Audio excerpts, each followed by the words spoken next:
Bueno, reiniciamos el curso con esta materia, patrones de herencia.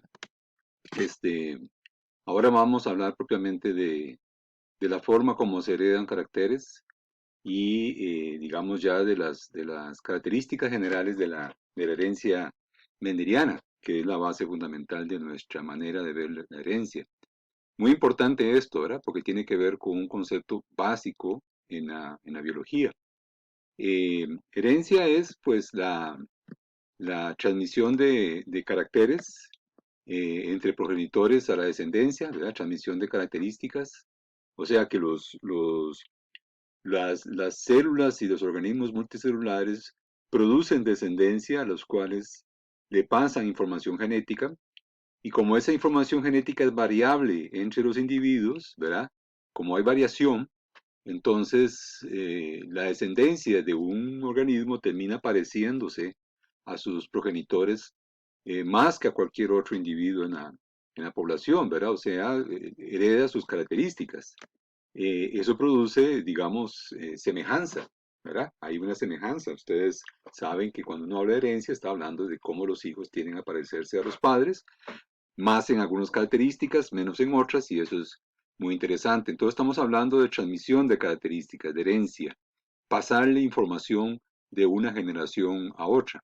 Y para comenzar el tema, me gusta mostrar esta imagen que muestra una familia muy bonita, ¿verdad? Dos padres, vean que muy diferentes en términos de su fenotipo, una palabra importante, ¿verdad? Las características externas, la apariencia externa, lo que realmente se ve, es muy diferente entre este matrimonio, ¿verdad? El hombre pertenece más a un tipo negroide, a una raza negroide, y la mujer es una raza caucásica muy blanca.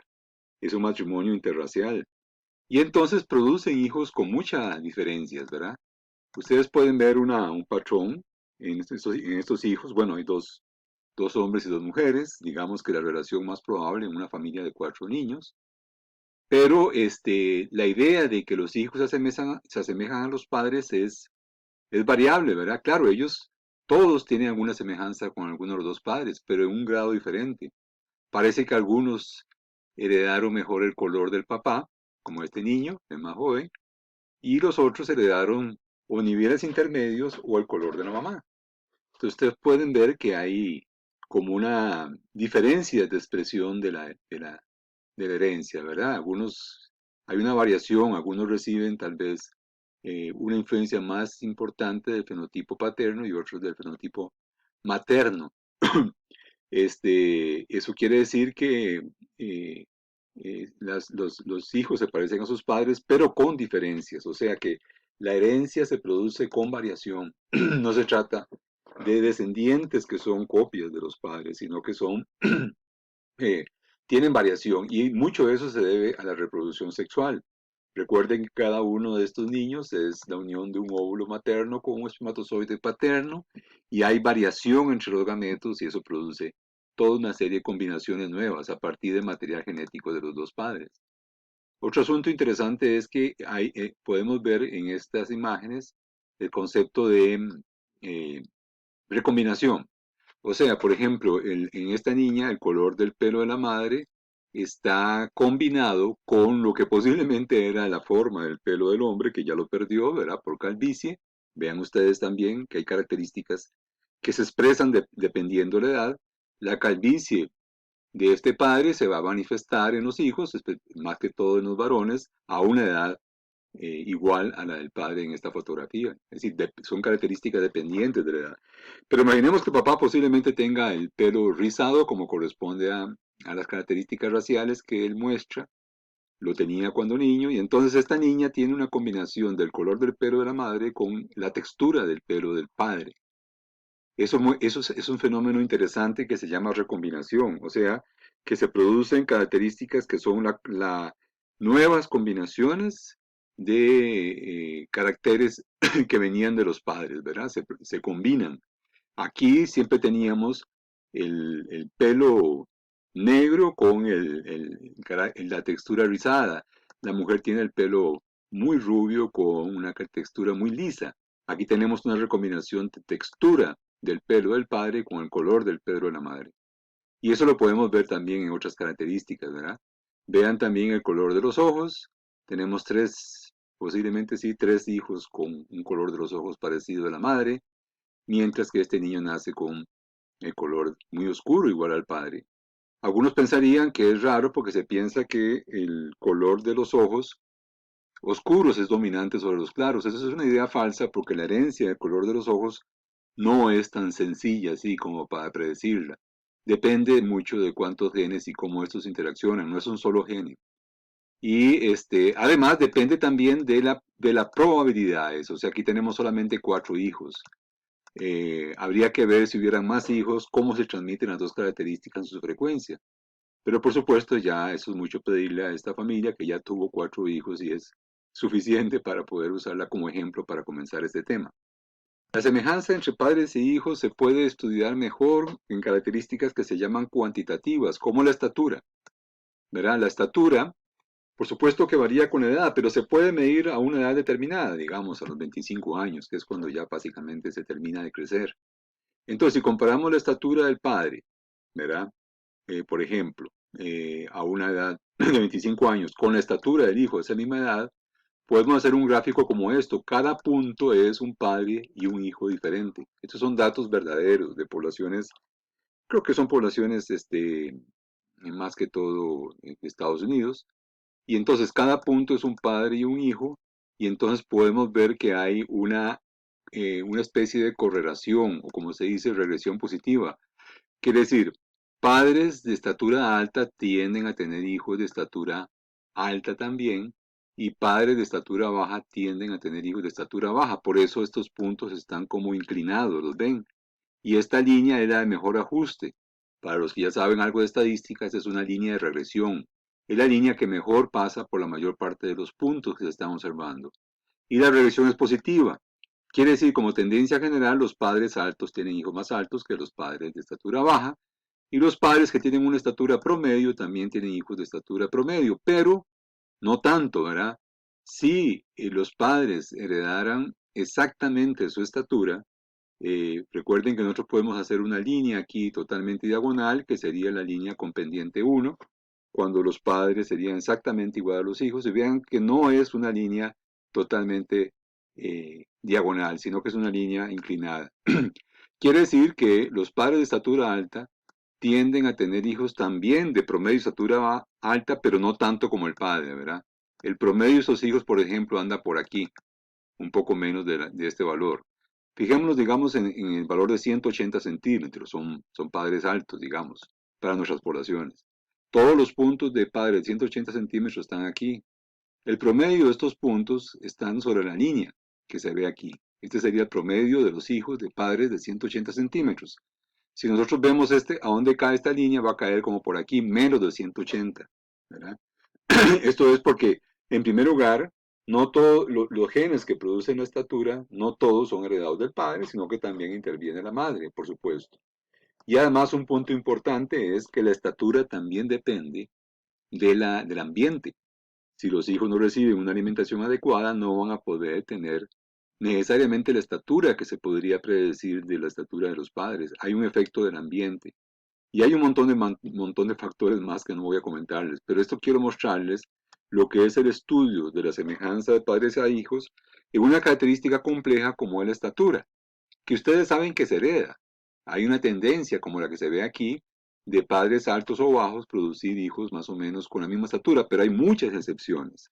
Hay muchos casos donde tenemos hijos de una estatura mayor, mucho mayor o muy inferior a la de los, inclusive al promedio del padre y de la madre. Entonces es un punto importante para que lo consideren. Esto es el análisis de características complejas. Pero estas características son difíciles de estudiar porque se deben a muchos genes, hay efecto ambiental. La herencia mendeliana, lo que vamos a ver ahora, lo que hizo Mendel fue simplificar el problema y estudiar características muy diferentes a estas de la estatura, que en vez de mostrar una distribución continua, tenían distribuciones discontinuas. Vamos a ver. Distribución discontinua es cuando la variación en una característica no es continua, o sea, no tenemos todos los valores en escala continua, sino que se presentan tipos diferentes. Hay como 2 o 3 grupos de individuos y no hay grupos intermedios. Vean, Mendel lo que hizo fue muy vivo y estudiar una planta que él podría aparear a su gusto y tener tamaños de descendencia muy grandes, que es el guisante jardín, ¿verdad? Las arvejas, o petit pois, o como quieran llamarlo. Esta matita crece rápida y produce muchas semillitas y él podía cruzar las plantas diferentes a su gusto. Esto es, aquí está la flor, ¿verdad? Que es como la flor del frijol, que tiene una estructura femenina que se llama el carpelo, donde están los óvulos que producen las semillas, y tiene una estructura masculina que se llama la antera, donde sale el polen. Entonces uno puede recoger el polen con una brocha, con un pincel, y colocarlo en el carpelo o en el estigma, también se puede decir, para producir semillas producto de un cruce.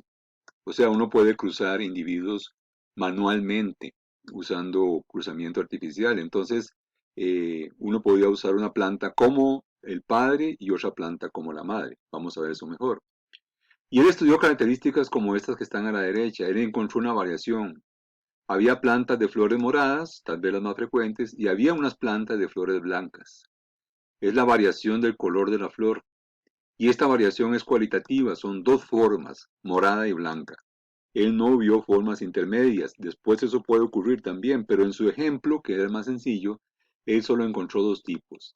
Y entonces la idea de él era ver qué pasaba cuando cruzaba plantas de flores moradas con blancas.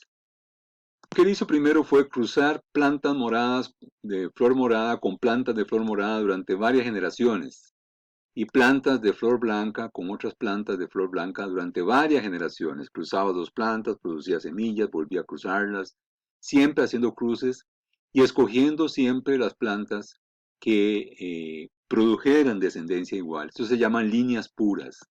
Son en realidad líneas donde los individuos no producen variación para esa característica. Es decir, todos los cruces entre individuos de líneas puras producen descendencia uniforme. Esto quiere decir que en líneas puras, después de varias generaciones, cualquier flor morada que se cruce con otra morada solo va a producir flores moradas. Igualmente en las blancas. No produce variación. Es parecido a lo que hablamos tal vez en caballos se usa mucho eso de razas puras, ¿verdad? Donde ya no hay peligro cuando un comprador compra un caballo de que si lo cruza con un individuo de la misma raza va a aparecer un caballillo de un color diferente. Él quiere mantener uniforme las líneas. Y eso se consigue a través de varias generaciones de apareamiento entre individuos de la misma línea.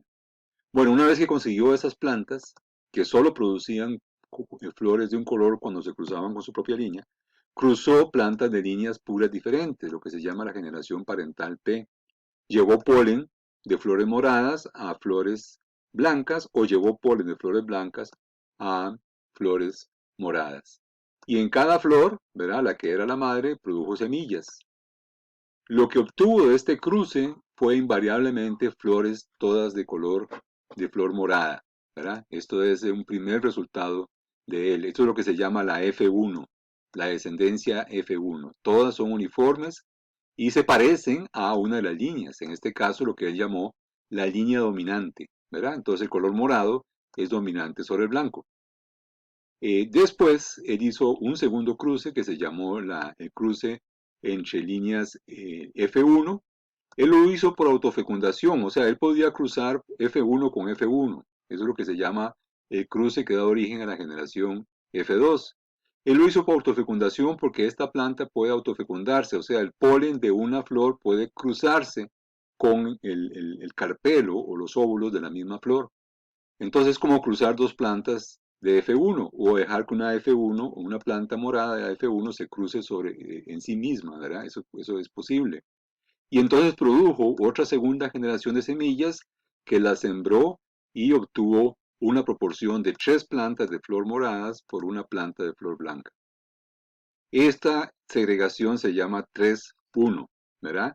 Y lo que él observó es que había una proporción de 3/4 de plantas en la F2 que tenían el fenotipo dominante y 1/4 de plantas que tenían el fenotipo recesivo de la línea recesiva parental.